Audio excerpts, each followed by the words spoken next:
En la cadena SER, Hoy por Hoy.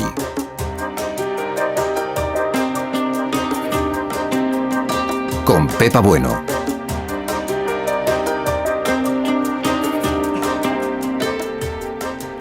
Si escuchan la radio a través de cadenaser.com pueden comprobar que ya está sentada a mi lado la defensora del pueblo español, Soledad Becerril. Muy buenos días. Muy buenos días. Bienvenida a esta casa. Enseguida hablamos con ella, pero antes vamos a poner en antecedentes a nuestros oyentes, sobre todo a los más jóvenes. Con la ayuda de Ángeles Afuera vamos a trazar el perfil de nuestra invitada esta mañana, la primera mujer que llegó a ministra en nuestro país en la democracia del 78. El día en que Leopoldo Calvo Sotelo nombró a la primera mujer ministra, hubo una alegría general entre las mujeres. Es muy conservadora, dijeron unas, pero es mujer, dijimos todas. Y es que en ese año 1981, en que los derechos de la mujer se conseguían a cuentagotas, cualquier logro era una fiesta. Eran hombres, los primeros puestos eran hombres. Aquellos partidos también reflejaban a la sociedad española. Y la sociedad española en aquel momento era todavía así. Así recuerda Soledad Becerril aquellos tiempos en que asumió la cartera de Cultura del gobierno de UCD con una modestia que hoy nos resulta chocante. Si tenemos los medios, si tenemos los instrumentos, si se nos da la igualdad de oportunidades, pues a lo mejor lo hacemos tan bien como los hombres. Madrileña de nacimiento y sevillana de adopción, su carrera política ha estado ligada a aquella ciudad, primero como diputada, luego como ponente de UCD en la redacción del Estatuto de Autonomía y en 1995, cuando ya era miembro del PP, como alcaldesa de Sevilla. Ya me iba poquito a poco de la política cuando me dejé convencer por Rajoy, ha declarado respecto a su nombramiento como defensora del pueblo. En ese cargo, que ocupa desde junio de 2012, se puso un objetivo: trabajar ante las administraciones, no frente a ellas. A veces se le pone cuesta arriba. Me temo que esa recomendación no va a tener mucho éxito, me temo. Pero sobre su mesa hay muchas carpetas abiertas, desde la atención sanitaria a los inmigrantes sin papeles hasta los moscosos de los funcionarios, desde la dación en pago a los hipotecados sin recursos hasta las demoras en el pago de la dependencia, desde el copago farmacéutico al recibo de la luz. A todo atiende Soledad Becerril, a quien la oposición le reclama que sea una china más molesta en el zapato del poder. Estos días todos estamos echando la mirada atrás con motivo de la despedida de Adolfo Suárez y toca recordar cuántas cosas ocurrieron por primera vez hace 30 años, 30 y pocos años. Por ejemplo, la primera mujer ministra. A muchos les puede parecer, en fin, una cosa muy estrambótica, pero hace 33 años se celebró, como decía Ángeles Afuera, como una gran novedad el que la mujer que hoy nos acompaña consiguiera la primera cartera, la cartera de Cultura. Decía con humildad y con retranca, me imagino, Soledad Becerril, entonces, si nos dan las oportunidades demostraremos que lo hacemos como ellos, ¿no? Hoy resulta extraño hablar de esto porque la mujer ha avanzado y ha logrado lo que tenía que ir logrando, que es su sitio, y en función de su capacidad, en función de formación, y no por el hecho solo de ser mujer. Pero entonces sí era extraño ser la primera mujer en un gobierno. Las televisiones internacionales extranjeras querían todas hacerme entrevistas, aquello parecía verdaderamente extraordinario, y hoy ya no nos extrañamos de esto, sino de otras cosas. Por fortuna, ya no nos extrañamos de esto. ¿Qué opina de la tendencia que se está viendo, a propósito de la despedida al presidente Suárez, de revisar hoy, con ojos de hoy, lo que se hizo entonces? Los grandes personajes, las personas que han tenido trascendencia y que han dejado huella, igual que los acontecimientos, necesitan un tiempo.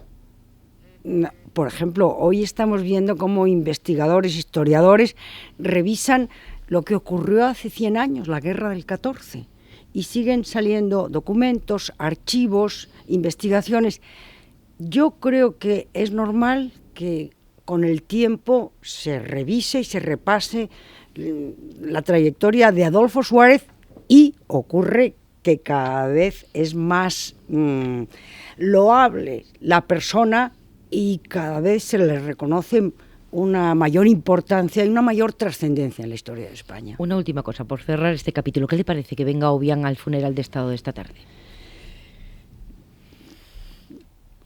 Supongo que el gobierno, yo no sé cómo se realizan esas invitaciones, se cursan a todos los países y el país, los gobiernos deciden quiénes son las personas que asisten. Supongo que es así.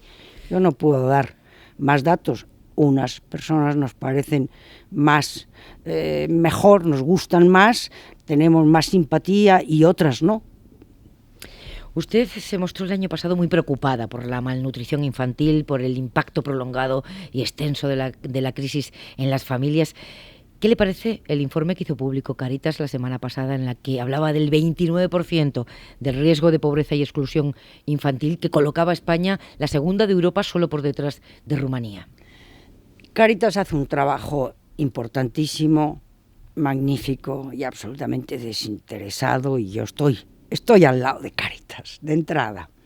Además tienen esa capacidad que tienen muy pocas organizaciones de estar en todos los puntos, grandes, pequeños, medianos, pequeñas poblaciones, tienen sus datos.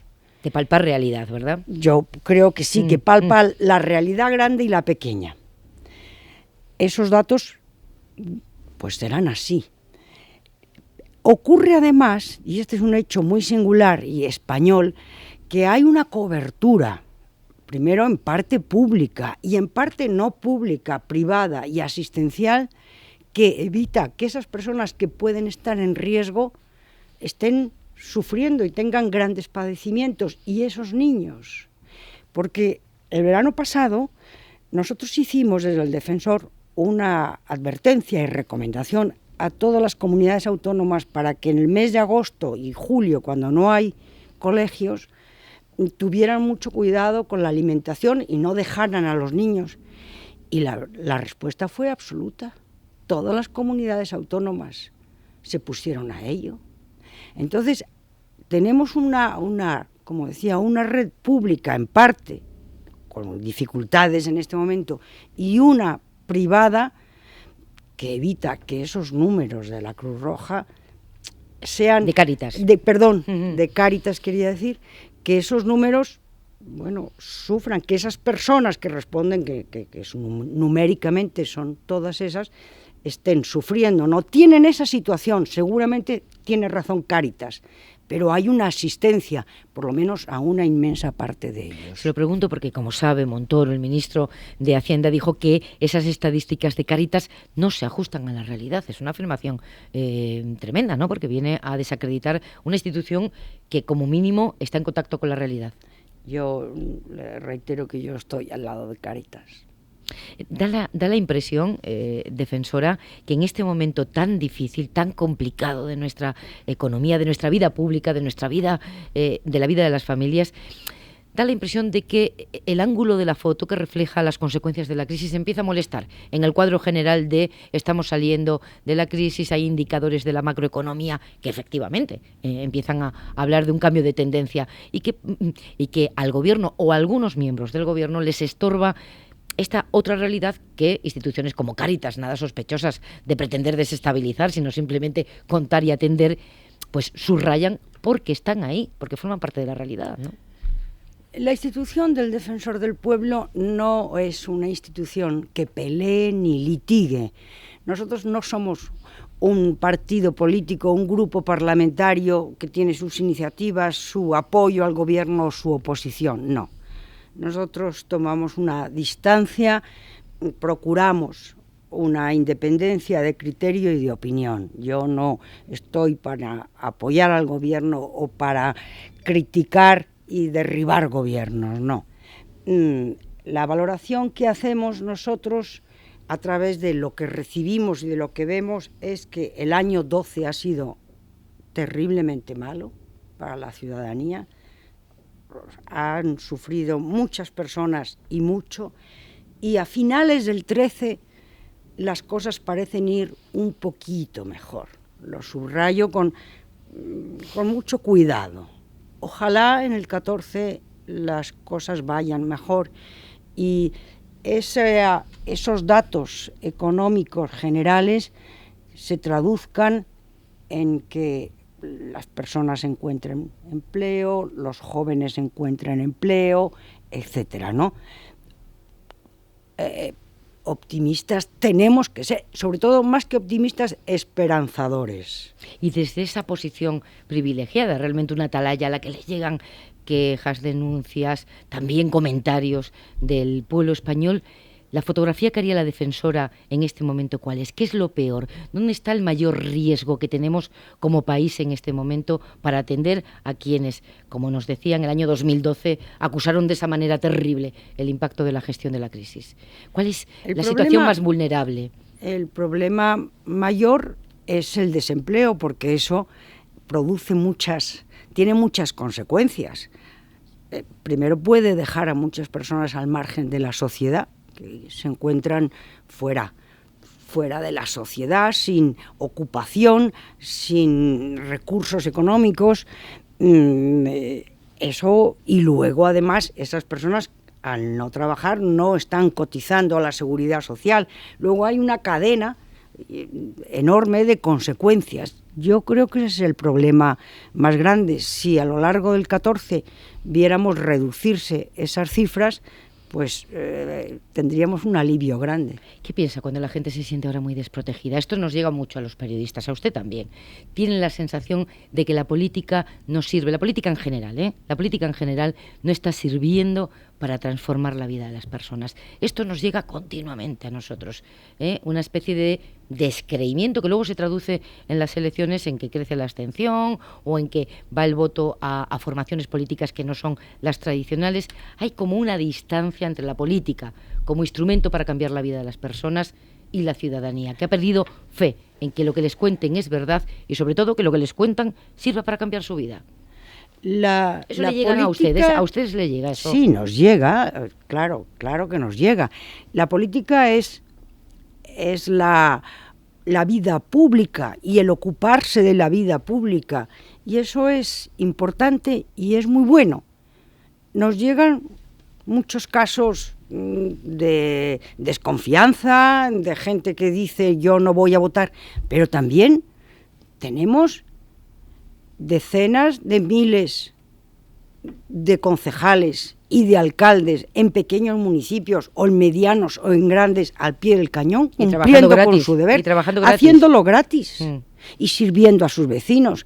No podemos, no me gusta a mí descalificar a todo aquel o aquella que cumple una función pública y que dedica unos años y que deja en parte su trabajo o su doctorado, si lo está haciendo, o su familia o su escuela para dedicarse al ayuntamiento. No, yo creo que tenemos que, por lo menos los responsables, que afinar un poco más y decir tal lo está haciendo bien, tal lo están haciendo mal, esta organización nos sirve o no sirve bien, pero la descalificación no. Que nos ha costado mucho la democracia y tenemos no solo que mantenerla, sino transmitirla también en buenas condiciones a los jóvenes. ¿Cree la defensora del pueblo que la Ley de Seguridad Ciudadana que está tramitando el Gobierno, que pretende sacar adelante, restringe, tal y como está, los derechos de manifestación, las libertades del pueblo español?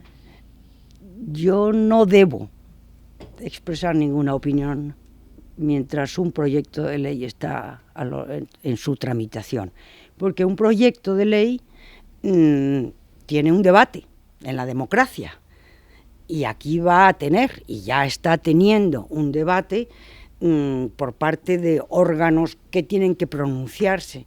Por tanto, yo lo observo, lo sigo muy de cerca, pero hasta que esté prácticamente concluido no puedo emitir. ¿Y cuál es su opinión sobre lo que propuso Ana Botella, limitar los espacios para manifestarse o trasladar las manifestaciones a un determinado lugar?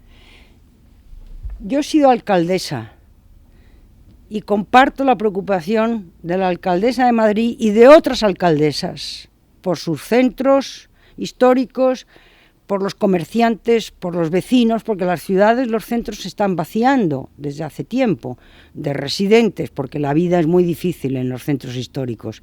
Yo ese tema lo conocía bien hace años. Comparto la preocupación. Es difícil. ¿Y la solución la comparte? Ella propone sacar las manifestaciones. Mire, yo no estoy en el Ejecutivo, no me pregunte por esas cuestiones. Sí, pero son los asuntos que tienen que ver con cuestiones que están en la vida pública. Por ejemplo, el análisis de Interior, de que los violentos que actuaron al final de una manifestación pacífica, como fue la del 22M, donde había pancartas que resumen lo que nos decía la defensora del pueblo hace unos minutos. Estaban los jubilados estafados por las preferentes, estaban los desahuciados, estaban los estudiantes que no tienen expectativas al terminar la carrera. En fin, estaba un amplio abanico de reivindicaciones que tienen que ver con la vida de los ciudadanos. Eso fue la manifestación, y luego al final hubo un grupo de violentos absolutamente condenables que provocaron los incidentes de los que hemos hablado mucho rato. Le pregunto si usted comparte el análisis de Interior de que en las manifestaciones hay un intento de desestabilizar el Estado de Derecho, nada menos. Es posible. No sé cuáles son los intentos. Yo, perdóname, pero tampoco me dedico a esta investigación. No son violentos. A mí calificarlo de violentos me parece poca cosa.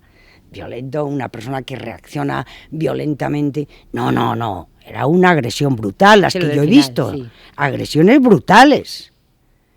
Con porras, con ladrillos, con piedras.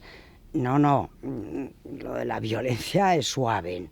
Ha sido una barbaridad lo que ha hecho un grupo de personas. Tenemos que luchar contra eso, y el Interior sabrá cómo hacer, y los organizadores de manifestaciones tienen que procurar, comprendo que es difícil, pero procurar separarse, no solo mentalmente, que ya lo sé, sino físicamente, aislar. No, esos no son nuestros, esos no vienen con nosotros. Lo mismo que creo que ha ocurrido en la universidad, donde ha habido la Complutense, me parece, donde ha habido un grupo de estudiantes que ha echado a un grupo que era agresivo y que quería reventar todo, y les han sacado diciendo no, fuera, vosotros no sois estudiantes. Pero la defensora entiende que el descontento social que reflejan las cifras tiene que buscar un cauce para manifestarse, pacífico naturalmente, pero el cauce de las manifestaciones. Bueno, pero eso por no mezclar, ¿no? No, pero eso lo defiendo desde los años 60 y tantos, ¿eh? Ahora no. Por supuesto. Digo, para eso defendimos las libertades. Se lo pregunto, defensora, porque se ha mezclado últimamente todo el debate de esas agresiones intolerables que vimos al final de la manifestación, y el debate de la manifestación. Como viene todo junto, yo creo que le preguntaba si conviene diferenciar. Ya, pero en la democracia nos pasa esto. Es el Estado de Derecho y el Estado que garantiza y defiende las libertades. Y hay muchas veces, y yo no me escandalizo, al contrario, afortunadamente puede pasar porque estamos en una democracia, en un Estado de Derecho, y podemos expresar esas opiniones. En otros países no hay más que o represión, o palos, o incitación a... No, aquí pues se discute, ¿es posible, no es posible? ¿Dónde termina mi libertad para empezar la suya? ¿Puedo ir a una manifestación y pegar a un policía? Bueno, ese es el debate que afortunadamente tenemos en la democracia, y yo aquí tengo una posición muy clara, ¿no? Mi libertad termina donde empieza la suya, que tiene tantos derechos, por lo menos, como yo. Hemos contado esta mañana en la cadena SER que el viernes, en el último intento de salto de la valla de Melilla, militares marroquíes habían pisado suelo español para perseguir y detener a inmigrantes que habían conseguido saltarla y llevárselos en una devolución en caliente, inmediata, a ojos vistas de todo el mundo y en presencia de la Guardia Civil. ¿Tenía noticia de este incidente? Mire, devoluciones en caliente, de acuerdo con la ley, no pueden existir. Eso es un término coloquial, muy expresivo, pero eso no. Las devoluciones hay que hacerlas como todo, en el Estado de Derecho. Y cuando se producen así, la llamemos como la llamemos. Pues mal. ¿Va a abrir alguna investigación? ¿Va a preguntar de este acontecimiento que cuenta sé una que ONG? Ya lo ha investigado el Ministerio del Interior. No se pueden hacer así. No se puede devolver a una persona al país de origen de esa manera. Yo veo cómo se hacen devoluciones. Se hacen de acuerdo con la ley de extranjería y tiene un procedimiento largo complejo. Es más, técnicos y técnicas de la institución del defensor acompañan en vuelos de repatriación para observar cómo se hacen esos vuelos, que son vuelos en los que se trata a las personas correctamente, muy correctamente. Acabamos de supervisar varios vuelos en Europa Central, ¿no? Y hay que hacerlo todo ello conforme a la legalidad. Cuestión distinta es la presión que hay sobre nuestras fronteras, la presión migratoria. Yo creo que tiene difícil solución. Decía que el Ministerio del Interior ha investigado el caso del que venimos hablando hoy en la cadena SER, el del viernes. El de cuando militares marroquíes pisan suelo español persiguiendo a inmigrantes, los detienen y los devuelven a Marruecos. ¿Le consta que el Ministerio ya ha abierto una investigación? Me consta. Y todavía no puedo decir nada más. Defensora, ¿hay que quitar las concertinas de las vallas de Ceuta y de Melilla? Las concertinas están en las vallas desde hace años, bastantes años. Y las tienen, son unas cuchillas finitas, finas, afiladas. Las utilizan otros países también, en centros de retención de inmigrantes, porque estos centros no solo los tiene España, los tiene todos los países de la Unión Europea.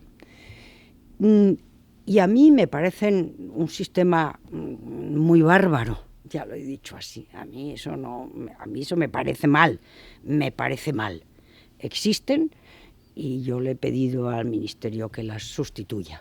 Que las quiten. Usted también se ha mostrado muy preocupada por la retirada de la tarjeta sanitaria a los inmigrantes sin papeles en situación irregular. Por tanto, le hizo varias recomendaciones a la ministra Mato para que hiciera excepciones con esta medida y con el copago también, para que no tengan que pagar las medicinas los parados que no reciben ningún subsidio. Hasta el momento, ¿le han hecho caso? El copago, la respuesta al copago, que lo que ocurre con el copago, una de las cosas que ocurre es que la proporción que unas personas y otras tienen o tenemos que pagar no está suficientemente equilibrada. Y hay grupos de personas que, a nuestro juicio, tienen que pagar en exceso la participación en los medicamentos. Esto ha quedado el Ministerio en revisarlo, la proporción de pago, ha quedado el Ministerio y la ministra en revisarlo en una próxima reunión del Consejo que hay entre todas las comunidades autónomas para sanidad y salud, sanidad, asuntos sanitarios.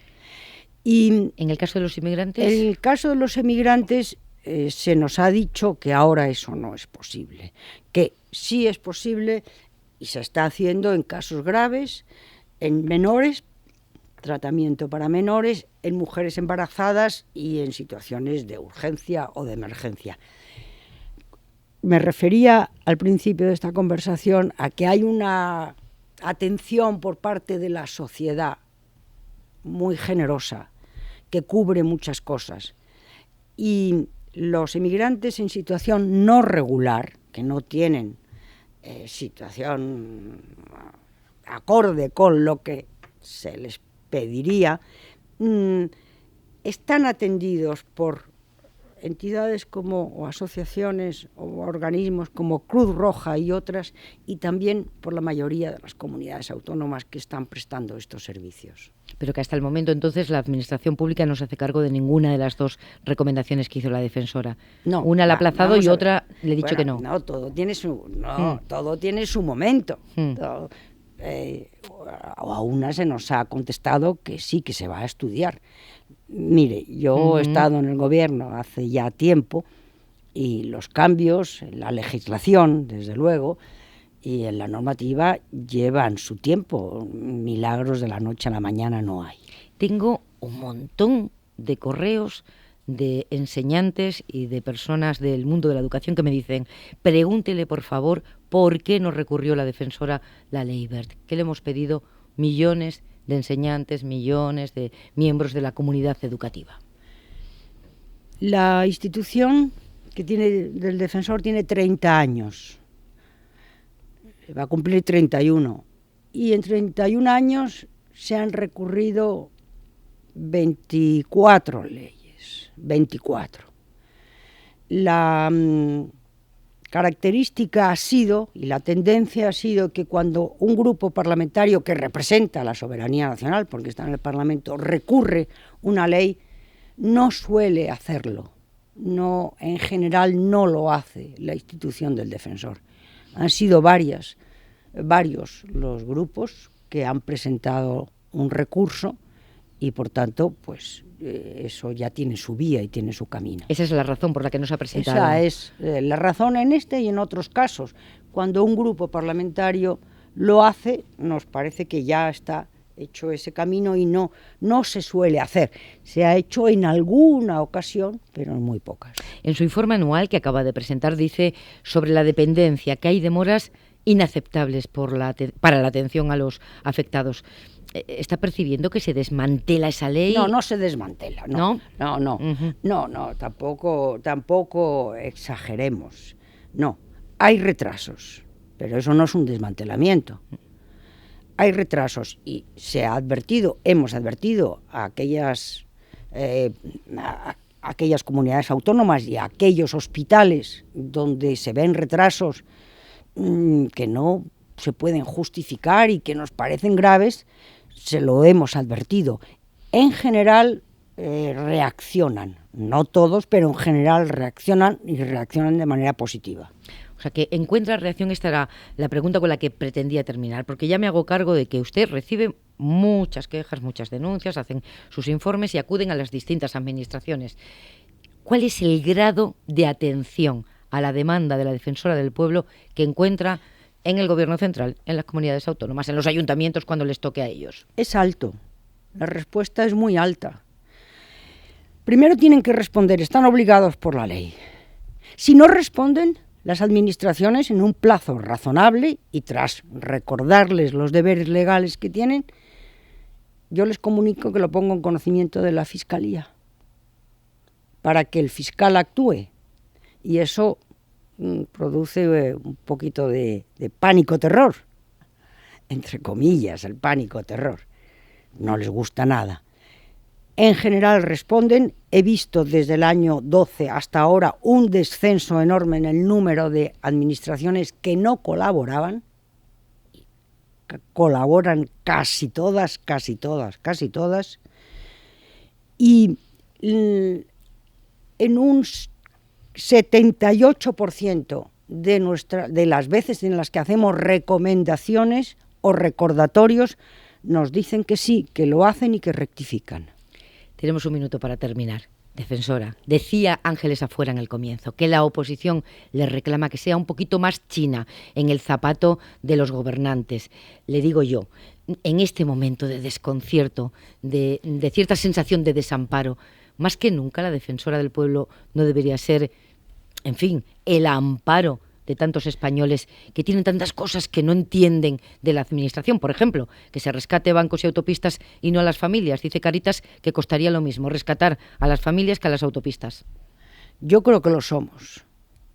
Que la institución es una institución que protege y defiende. Yo creo que lo somos. Y creo que alza su voz como no la ha alzado en años anteriores. Soledad Becerril, le agradecemos que haya estado esta mañana aquí en Hoy por Hoy. Buenos días. Muy buenos días y gracias. Cadena SER. Hoy por hoy.